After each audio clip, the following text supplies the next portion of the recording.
గుంటూరు జిల్లా తాడికొండ మండలం తెలుగు రాజ్యాధికార సమితి రాష్ట్ర కార్యాలయం ముందు తెలుగు రాజ్యాధికార సమితి వ్యవస్థాపక అధ్యక్షుడు కోటేశ్వరరావు రిలే నిరసన దీక్షలు చేపట్టారు. మొదట ల్యాండ్ పూలింగ్ తీసుకున్న వారికి సరైన న్యాయం చేయకుండా రెండో విడత ల్యాండ్ పూలింగ్ చేపట్టడం సమంజసం కాదని కోటేశ్వరరావు తెలిపారు. ల్యాండ్ పూలింగ్కి ఒకవేళ భూమిని తీసుకోవాలనుకుంటే ఎకరానికి ₹1,00,00,000 1,250 గజాలు రిటర్న్స్బుల్ ఫ్లాట్స్ గవర్నమెంట్ వాల్యుయేషన్ ప్రకారం ఇవ్వాలని వారు డిమాండ్ చేశారు.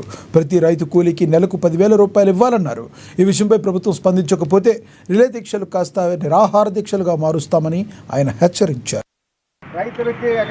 రైతులకి అన్యాయం జరుగుతూ ఉంది. గతంలో ఫస్ట్ పూలింగ్ తీసుకున్న వాళ్ళకి ఇప్పుడు 11 సంవత్సరాలు అయినా కానీ న్యాయం జరగాలి, వాళ్ళ ఫ్లాట్లు ఇవ్వలేదు.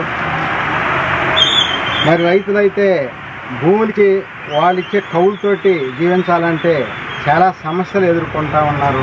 కనుక ఎకరానికి ₹1,00,00,000 ఇచ్చి గిఫ్ట్గా 1,250 గజాలు ఇస్తే రైతులు ఆ ఫ్లాట్లు అమ్ముకోవాల్సిన అవసరం లేదు. రేట్లు తగ్గినా పెరిగినా ఎన్ని సంవత్సరాలు ఉన్నా మీరు ఒకవేళ ఇయటం లేట్ అయినా కూడా రైతులకు ప్రాబ్లం లేకుండా ఉంటుంది. అందుకని ఎకరానికి ₹1,00,00,000 లేదంటే ఆ ఏరియాలో గవర్నమెంట్ వాల్యుయేషన్ ప్రకారంగా 4% అంటే 10 లక్షలు గవర్నమెంట్ వాల్యుయేషన్ ఉంటే 40 ఇచ్చి 1,250 గజాలు ఇవ్వండి. అక్కడ ఆ ఏరియాలో 20 లక్షలు ఉందనుకోండి, 80 లక్షలు 4% ఇచ్చి 1,250 గజం ఇవ్వండి. వాళ్ళకి ఇంట్లో ఏదైనా శుభకార్యాలు కానీ పెళ్ళిళ్ళే కావచ్చు, ఇంకా ఏదైనా కావచ్చు, పిల్లల్ని చదువుకోవడానికి కానీ ఏదైనా ఖర్చు పెట్టుకోవడానికి కానీ ప్రాబ్లం లేకుండా ఉంటుంది.